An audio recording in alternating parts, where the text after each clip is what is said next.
Alors voilà, ça c'est un petit teaser de la société Excelleria. Excelleria qu'on a fondée en 2023, qui fait suite à 5 années de R&D. On fait de l'analyse prédictive et on renforce cette analyse prédictive à base d'intelligence artificielle. Est-ce que je me trompe de sens? Oui, je me trompe de sens. Un truc qui est intéressant que je voulais juste présenter, c'est pas nous. Amazon, Netflix, McDonald's et Waze, c'est pas nous du tout. Simplement, ils ont tous un point en commun. Ils doivent leur succès principalement à de l'analyse prédictive, à un certain endroit. Et je vais essayer de vous parler d'un de ceux-là. Si vous en avez un dont vous voulez parler plus en particulier, on peut en parler. Mais sinon, il a défrayé la chronique, c'est Netflix ou McDonald's.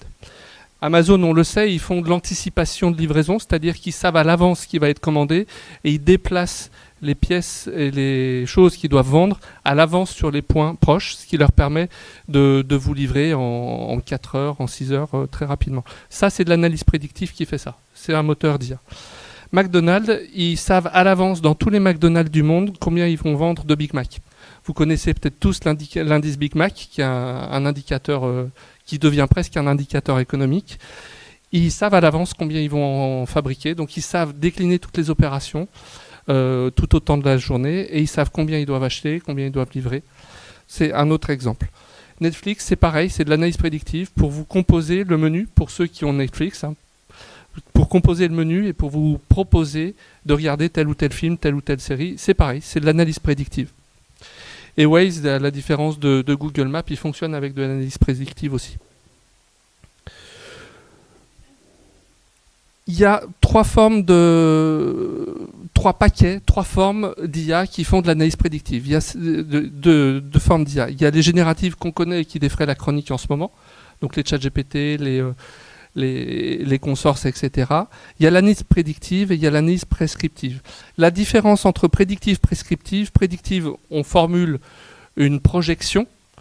Prescriptive, on va inférer, on va influencer les cycles, on va aller interagir avec les systèmes d'information pour faire par exemple de la livraison automatisée, c'est le cas d'Amazon.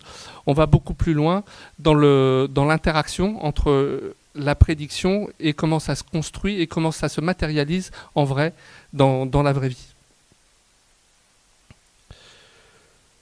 Je ne sais pas s'il faut que je reste longtemps sur ce slide-là. C'est un slide pour ceux qui pensent que l'IA, c'est pas un marché en plein essor.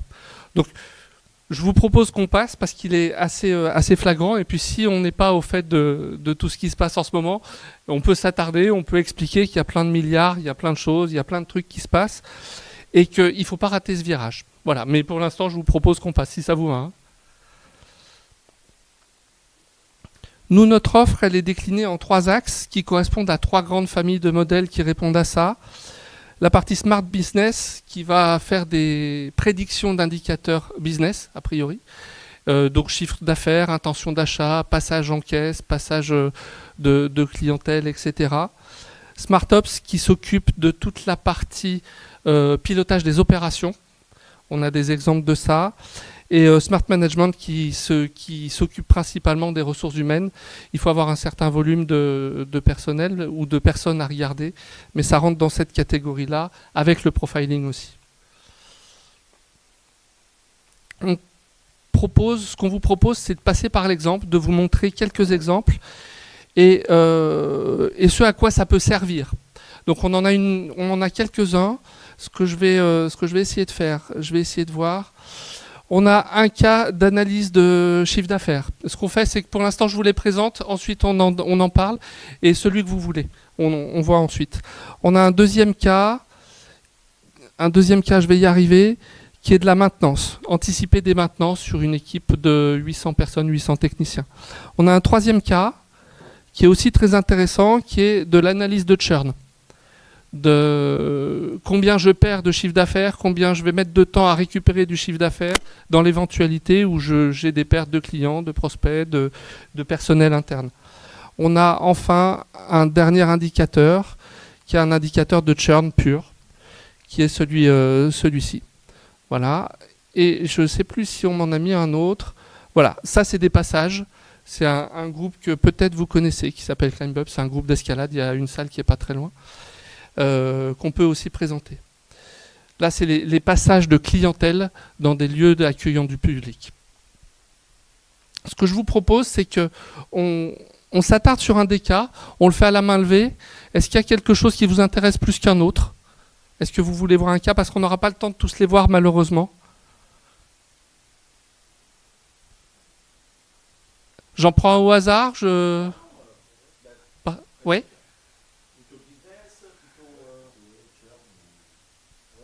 Ouais, on y va. Allez.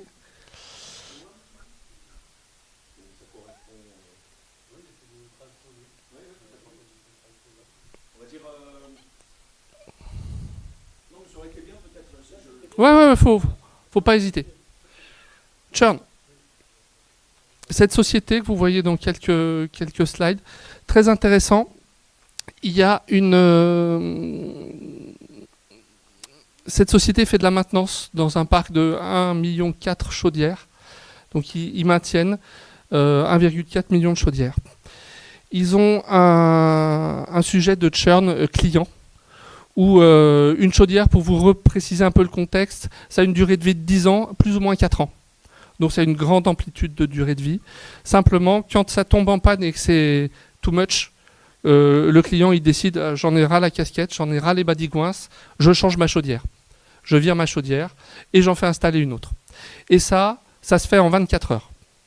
Donc sur une échelle de 10 ans avec plus ou moins 4 ans, on a 24 heures pour décider et pour avoir la bonne chaudière qui correspond au client. Une chaudière, ça ne se commande pas comme ça parce que justement, on est en flux tendu sur les stocks de chaudières. On n'a pas pléthore de chaudières partout sur 50, 100 agences en France. Donc, on ne peut pas non plus avoir de la logistique pour mettre 48 heures pour amener une chaudière. Donc, ce qui se passe en vrai, c'est qu'on appelle. OK, j'en ai une qui correspond, on peut la changer, j'ai certaines pièces, etc. Et c'est comme ça que le business se fait, en 24 heures, très court. Il existe un moment où le client, un seuil d'acceptance du client, où le client il accepte un certain nombre de pannes par période de temps. Il accepte que sa chaudière elle tombe une fois par an en panne. Il n'accepte pas que sa chaudière elle tombe à 2 mois d'intervalle en panne. Quand elle tombe à 2 mois d'intervalle en panne, quand elle présente 2 pannes, eh ben le client il dit c'est bon, la prochaine fois où elle tombe en panne, je change la chaudière. Quand il dit ça, on est dans la phase 1. Donc il a fait son chemin. Il a identifié, lui, il a clairement fait son cheminement dans sa tête. Il dit, c'est bon, je changerai de chaudière. Et il attend la prochaine panne. Et la prochaine panne arrive et il passe dans la phase 2, où il déclenche le changement. Ce qui est intéressant, c'est que l'IA permet de prédire à l'avance, permet de savoir quel client et de catégoriser les clients en fonction du risque de churn, en fonction de tout un tas de caractéristiques. Donc sa catégorie socio-professionnelle, son lieu d'habitation, l'ancienneté de sa chaudière, la qualité de sa chaudière, si c'est une chaudière premium ou low cost, etc. S'il a eu plusieurs pannes, d'analyser ce qui s'est passé, comment se sont pensés les comptes rendus, pour savoir s'il y a une propension ou pas. Ça transmis au patron des opérations de chaque agence, ça leur est très utile parce que ça leur permet justement de savoir s'il faut qu'ils anticipent plutôt sur un nombre de pièces, sur un parc défini, combien de chaudières ils vont avoir à changer probablement, de rappeler les clients de façon préventive en leur disant on constate que votre chaudière elle n'est pas tout à fait jeune et puis elle présente un risque de panne, et d'intervenir de façon préventive et aussi de préparer les devis pour pouvoir répondre dans les 24 heures qu'il y a. Ça, c'est un truc qui est très utile pour eux. C'est un cas d'application de l'IA qui ne vole pas du boulot aux gens, faut pas, mais au contraire qui ramène de la pertinence et de la performance économique. Voilà, très synthétiquement. Est-ce que vous avez des questions sur ce cas-là? Ouais. Et la CRM n'arrive pas au niveau de précision qu'on a, juste pour le préciser. C'est un truc qui est... ils ont Salesforce par ailleurs. On est beaucoup plus performant que Salesforce. En toute modestie, bien sûr, à 12 personnes. Je ne comprends pas pourquoi les clients achètent l'IA chez Salesforce. Faut l'acheter chez nous. Dans le même registre, on va prendre un autre petit acteur. C'est marqué en haut le nom. On était impressionnés quand on a bossé pour eux, quand ils sont venus nous chercher. ils ont des phénomènes de saturation et des phénomènes de passage en drive. Alors, c'est pas le carrelage. Le carrelage, c'est quand on pousse le caddie. Là, on va parler du drive. Le drive, c'est je fais mes commandes en ligne, je fais mes commandes sur le drive et je vais les chercher en magasin. Derrière ça, en fait, ce qu'il y a, c'est il y a tous les déchets, toutes les choses qui arrivent en date limite de consommation qu'on passe jamais en drive. Et ça représente entre 2 et 5% du chiffre d'affaires d'une grande surface. Donc c'est énorme en termes de potentiel. Ça représente aussi le fait qu'il est communément admis dans la profession que les clients ont plusieurs drives. Donc ils ont le drive de chez eux, ils ont le drive de Leclerc, ils ont le drive de Auchan, etc. Et il arrive qu'il y ait des switches. Et les switches, ils se font, ok, je vais aller chercher mes courses à 19h, j'ai pas de créneau, qu'est-ce que je fais ? C'est pas grave, je vais chercher mon panier chez Auchan ou chez Leclerc. Et puis là, il y a un créneau. Donc la saturation des créneaux, c'est quelque chose qui est super important. Ensuite, il y a les équipes pour préparer les commandes. Quand on vend 10 paniers à la demi-heure, c'est pas pareil que quand on en vend 50. Dans un cas, il faut 2-3 préparateurs de commandes. Dans l'autre cas, il en faut 5 ou 6. Donc comment on pilote les opérations, comment on optimise les opérations pour permettre de délivrer les clients en temps et en heure, de passer le rush comptoir, qui est aussi un jargon qu'on retrouve chez McDo, et comment on fait pour livrer tout simplement. Derrière ce cas, là c'est un pilote qu'on a fait sur 10 clients en Rhône-Alpes. Alors j'espère que la caméra est coupée. Les équipes internes, après un an de travail, ils arrivent à une précision qui est de plus 20%, moins 20%. Nous, en 4 mois de travail, on arrive à une précision qui est plus 3%, moins 4%, dans le meilleur des cas. Donc eux, ils ont une amplitude de 40, avec des approches mathématiques. Nous, avec une approche purement IA, on a une amplitude de 7%. Donc on a un vrai bénéfice, un vrai gain à ce niveau-là, et une vraie facilité. On ne va pas chercher à corréler tout. Ce qui est intéressant aussi dans ce cas, c'est que l'IA, elle a compris toute seule que les dimanches, il n'y a pas de chiffre d'affaires. Ça semble bête, ça semble trivial, mais elle a compris tout de suite. Il y a un autre truc qui est intéressant, c'est... Alors pour ceux qui se souviennent du mois de juillet 2022, c'était un mois pourri, exécrable. Parce qu'on a un truc qui était génial, c'est le 14 juillet, il faisait 14 degrés, le 16 juillet, il faisait 16 degrés. Et il y avait une pluie de rince. L'IA, ça, elle sait l'anticiper. Alors, c'est pas un modèle météo, mais on lui dit, s'il fait moche, qu'est-ce qui va se passer ? S'il fait beau temps, qu'est-ce qui va se passer ? Combien je vais faire d'un... Et en fait, macroscopiquement, le panier, il n'a pas changé. Par contre, il y a eu énormément de substitutions.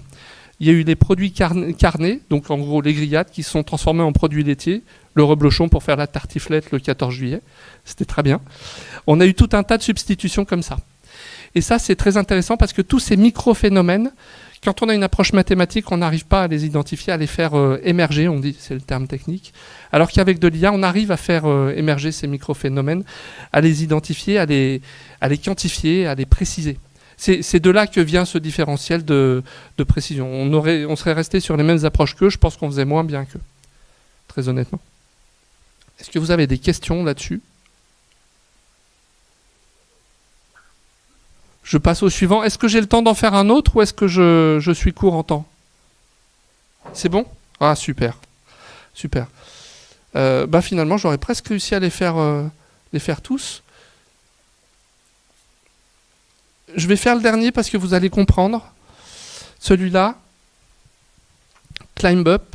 Climb Up, c'est plus gros groupe d'escalade en France, en Europe et probablement dans le monde. 500 personnes qui travaillent, 32 salles. Je dis probablement dans le monde parce qu'en fait, ça n'a jamais été chiffré. Mais il n'y a pas d'acteur qui soit plus gros, qui soit connu. Ils font à peu près 3 millions de visites. Donc 3 millions de gens qui vont grimper chaque année dans les salles, répartis entre quasiment, les chiffres, je les ai après, je crois 2 millions de réguliers qui ont une carte et 2 millions de visiteurs opportunistes. Et 1,3 million, 1,4 million de visiteurs opportunistes. Ils font pas mal de ventes additionnelles en salle, mais ce n'est pas le gros de leur business. Quand vous entendez ces chiffres, vous comprenez où est leur business. Le problème pour eux, c'est de savoir si en salle, et vous allez tout de suite faire le lien avec le cas des drives, c'est de savoir si en salle, il faut prévoir 1 moniteur, 2 moniteurs, 3 moniteurs pour assurer, et si à l'accueil, il faut 1 personne, 2 personnes, 3 personnes. Pourquoi je parle de ce cas-là ? Parce que de prime abord, c'est très similaire. On prend le même modèle et on applique et en fait, ça ne marche pas. Chez Intermarché, on met 4 mois pour sortir un modèle qui sort. Là, on met 15 jours. C'est la force de l'industrialisation, de notre développement et tout ce qui s'ensuit. La différence, c'est la météo. La différence, c'est la météo. Chez Intermarché, la météo, elle joue 2,4 jours à l'avance. Là, c'est en instantané, donc on est quasiment en temps réel. C'est-à-dire que le gars, il sort, il se dit « Ah tiens, il fait moche, ben, je vais grimper en salle. Ah tiens, il fait beau, ben, je vais aller grimper dehors. » C'est comme ça que ça se passe, leur business. Donc la météo est très différente. Et ensuite, le fonctionnement, l'impact de la météo est différent aussi. Chez Intermarché, je vous ai évoqué les substitutions des produits. Il y a des produits laitiers qui sont substitués en produits carnés, etc. On imagine bien qu'en hiver, on n'achète pas trop de maillots de bain. Et il y a aussi des phénomènes géographiques. Typiquement, quand les Parisiens ils sont en vacances, ils partent et ils consomment, ils font des énormes paniers dans les stations, au pied des stations qu'ils vont chercher. Donc on n'est plus sur le panier moyen qui a 100 €, on est sur un panier qui a 450 €. Donc ça change toute la substitution et ça c'est aussi un phénomène qui est lié à la météo. Là la météo elle est très binaire, c'est à l'instantané. Et donc là vous comprenez pourquoi on est beaucoup plus performant. Je regarde, voilà. Donc dans le pire des cas, on arrive à prévoir le nombre de passages en salle à 93,5%. Et dans le meilleur des cas, mais on ne le présentait pas avant parce qu'on n'était pas crédible, on est à 98,5%. Donc ça, c'est vrai pour les salles d'escalade, c'est vrai pour les salles de gym, c'est vrai pour tout type d'activités extra. Le modèle, il est clair. J'ai pas grand-chose à rajouter là-dessus parce qu'on est arrivé au bout de l'exercice, si vous voulez, sur ce type de cas. Voilà. Ce qui est intéressant, au-delà de ces cas-là, je vais pousser un petit peu plus loin. Celui-là, il est compliqué. Je saurais en parler en extra si vous voulez. C'est comment on récupère du chiffre d'affaires et combien de chiffre d'affaires on perd. J'en parlerai à part parce qu'on n'aura pas le temps d'aller plus loin. Je me trompe de sens parce que la manette est dans le mauvais sens. Voilà. Un projet d'IA, comment ça se passe? Je vais tenter de vous faire de façon simple pour réussir un truc dans l'IA. Systématiquement, cette rosace, on pose la question au client. Vous voulez commencer par le plus facile à implémenter? Vous voulez commencer par le sujet qui apporte le plus de valeur? Ou vous voulez commencer par le sujet qui génère moins de réticence en interne, moins de friction, moins de complications? Et là, immanquablement, quand on s'adresse à un décideur, un dirigeant, à votre avis, il répond quoi? La valeur, ouais. Quand on s'adresse à un opérationnel, à votre avis? Le plus facile, ouais, mais en fait, c'est le dernier qui arrive. C'est l'autre. Ils veulent pas se fâcher, ils veulent pas perdre leur job. Donc, ils y vont que si ça leur substitue pas, ça leur remplace pas leur boulot. Faut être clair, faut parler de ça. Et en fait, celui par lequel il faut commencer, systématiquement dans l'IA, c'est celui qui est là-haut. C'est le plus facile à implémenter. Pourquoi il faut faire ça? Parce qu'il faut créer l'adhésion des équipes. Il faut sortir de ce... On démarre un projet pour vous partager une expérience. On démarre un projet avec Biomérieux, un projet d'IA. On fait quasiment le premier projet d'IA qu'ils font. On démarre 4 heures avant de présenter, avant de pitcher. Il y a un gars qui arrive, un peu en panique, qui nous dit, il y a un rapport du BCG qui dit 54% des décideurs sont rétifs ou ont une crainte de l'IA. Et nous, c'était 4 heures avant qu'on présente au board des trucs d'IA. Donc ça montait d'un cran. Et en fait, ça c'est totalement vrai parce que ça va déverminer les suspicions, ça va déverminer les craintes qui sont ici. Et ça, on saura bien le trouver une fois qu'on aura fait ça.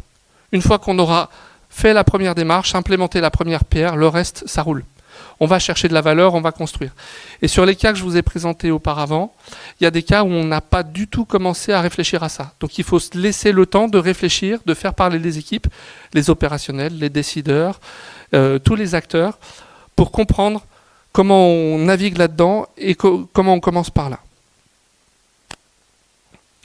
Là, c'est quelques pièges à éviter. Donc il faut avoir un certain volume de données quand même pour faire de l'IA aujourd'hui. Il n'y a pas de moyen. Il faut que les données soient de qualité, encore qu'on arrive à recomposer maintenant, on arrive à reconstituer de la donnée, où on arrive à la catégoriser. Alors ça va parler à quelqu'un, plus que peut-être à tout le monde, mais on arrive à faire des grands pans de catégories de données. Les chaudières de ce type-là, pof là, les chaudières de cette année-là, pof là, et de façon orthogonale, on croise les deux, ça nous fait une matrice, on s'en sort. Mais on arrive à recomposer de la donnée. Il faut travailler beaucoup en amont sur en fait on veut faire quoi, parce qu'on a quantité de clients qui nous disent bah moi je veux faire de l'IA et mais je sais pas quoi faire, et ça c'est compliqué. Donc cette partie là on l'a fait au début, on brainstorm, on travaille avec les équipes pour essayer de comprendre en quoi ça peut être utile. Nous on n'a pas vocation à vendre de l'IA si ça marche pas. Il faut bien sûr définir à l'avance les niveaux d'acceptabilité. Si on arrive en disant ben voilà l'IA elle va te voler ton job mon gars, on peut être à peu près sûr que ça ne va jamais passer, que ça ne va jamais marcher. Et puis, il faut surtout avoir le soutien des équipes. Donc vous voyez qu'en fait, l'IA, c'est un projet humain avant tout. Les projets qui marchent sont des projets humains. Les pièges qui sont à éviter, ils sont ici. Je vais essayer de faire vite. Et je vais tout de suite aller au slide suivant. Je vous laisse le temps de les lire si vous les voulez. Sinon, le slide suivant est le plus important. Si j'y arrive, je fais un coup de teasing, c'est ça. On ne fait pas de l'IA, on n'impose pas de l'IA à un business process qui n'existe pas. Quand je veux définir un prix, par exemple dans l'hôtellerie, on en parlait, mais quand je veux définir un prix d'une chambre d'hôtel dans l'hôtellerie, si je n'ai pas le business process qui permet de définir le prix, c'est trivial. Hein.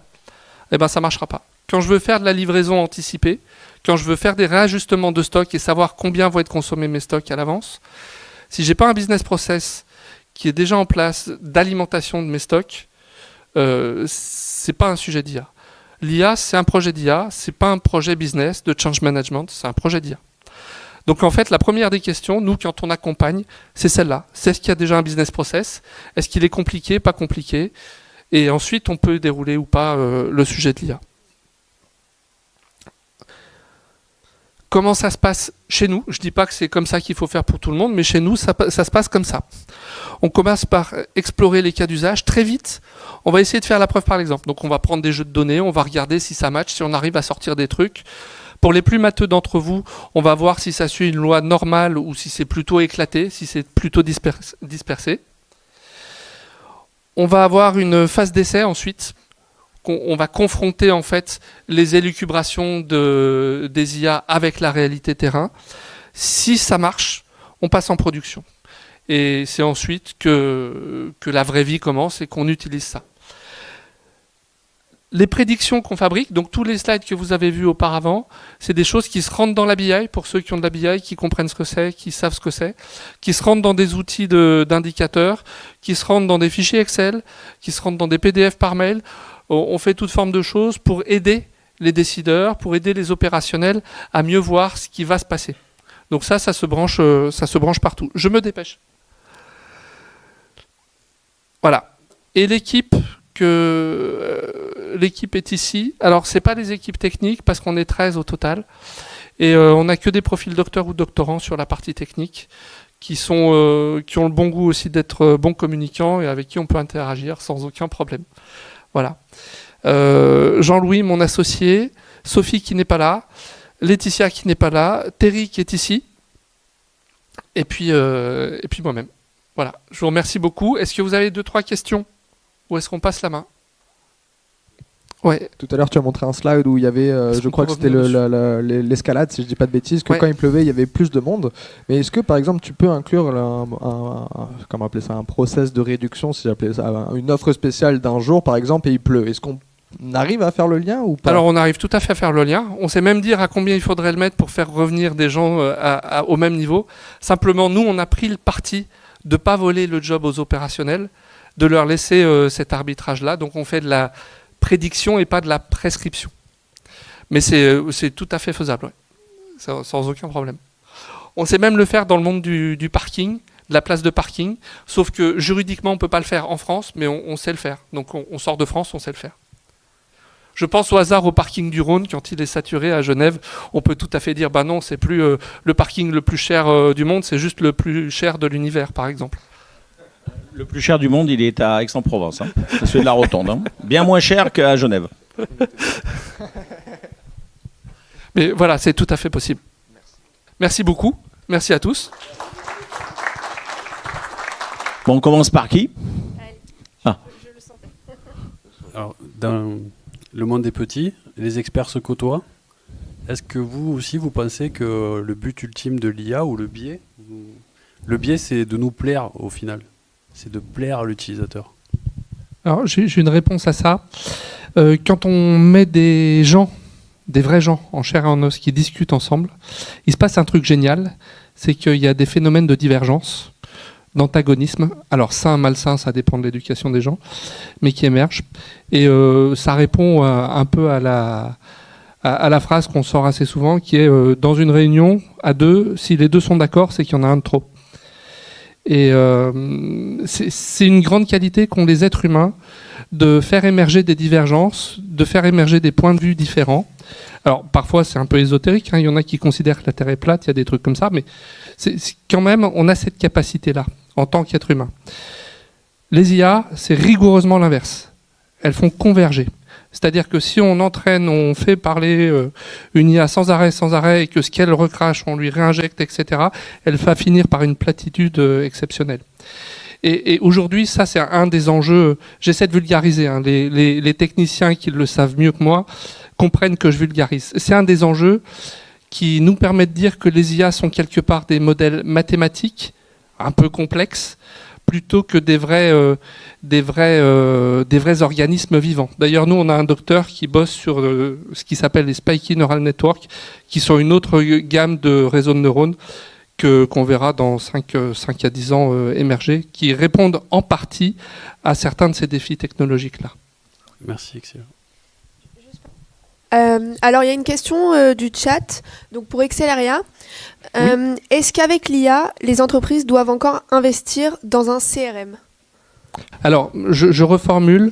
Merci. La question était, de ce que j'ai compris, est-ce que l'IA se substitue à la CRM? C'est ça. Au moment où on se parle, je considère que non, elle rend même indispensable d'avoir une CRM. Parce que c'est très utile de savoir où on en est dans le process, de catégoriser, de donner des éléments qui vont permettre. Une IA, elle ne va jamais pouvoir vous dire il faut aller voir tel client ou tel client. En revanche, une IA peut vous dire, et nous on le fait déjà pour certains clients, peut vous dire il y a plus de chances de gagner cette affaire que celle-là.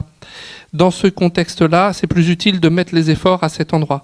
Ou alors, l'IA peut vous dire cette affaire-là, elle est plus à risque, elle présente plus de risques économiques que cette autre affaire-là. Et ça, c'est propre à l'entreprise elle-même, c'est propre au commercial lui-même, c'est propre à tous ces éléments qu'aujourd'hui on range dans la case CRM. Donc c'est au contraire très utile de brancher l'IA sur la CRM et ça renforce le besoin d'avoir une CRM de qualité et pas juste une CRM de suivi classique, quoi. C'est ça que je veux dire. On a un client qui nous a contacté en nous disant voilà, j'ai 3200 appels d'offres auxquels je réponds par an, du tout petit au très grand. Sur les 3200, je suis sélectionné sur 2500. Comment je les choisis, les 2500? Donc les critères de base de la CRM sont insuffisants. Et ensuite, sur les 2500, il sait qu'il en a à peu près 700 sur lesquels il va boire le bouillon.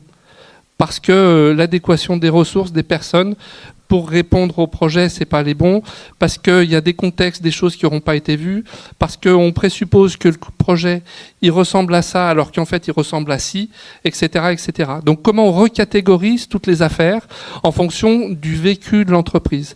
Et c'est là où une IA est très utile, c'est pour recatégoriser en fonction du vécu de l'entreprise, et pas recatégoriser de façon assez systématique, comme on le fait dans toutes les CRM, opportunités, machin, bidule. Non, là, c'est vraiment le vécu, l'expérience de l'entreprise qui va être réintégrée pour qualifier, et ça va donner des trucs très étranges, c'est-à-dire que quand on appose l'IA à de la CRM, dans un cas de figure, elle peut dire ça c'est une affaire qui est très rentable, alors que dans un autre profil d'entreprise, elle va dire non, cette même affaire, il faut surtout pas y aller. Donc c'est là où ça devient aussi d'autant plus intéressant d'avoir pas des IA généralistes, mais d'avoir chacun sa propre IA. Merci pour cette petite précision. Autre petite question, est-ce que le RGPD européen est compatible avec l'utilisation des IA hors Union européenne, d'utiliser des données sensibles, en particulier en matière de santé?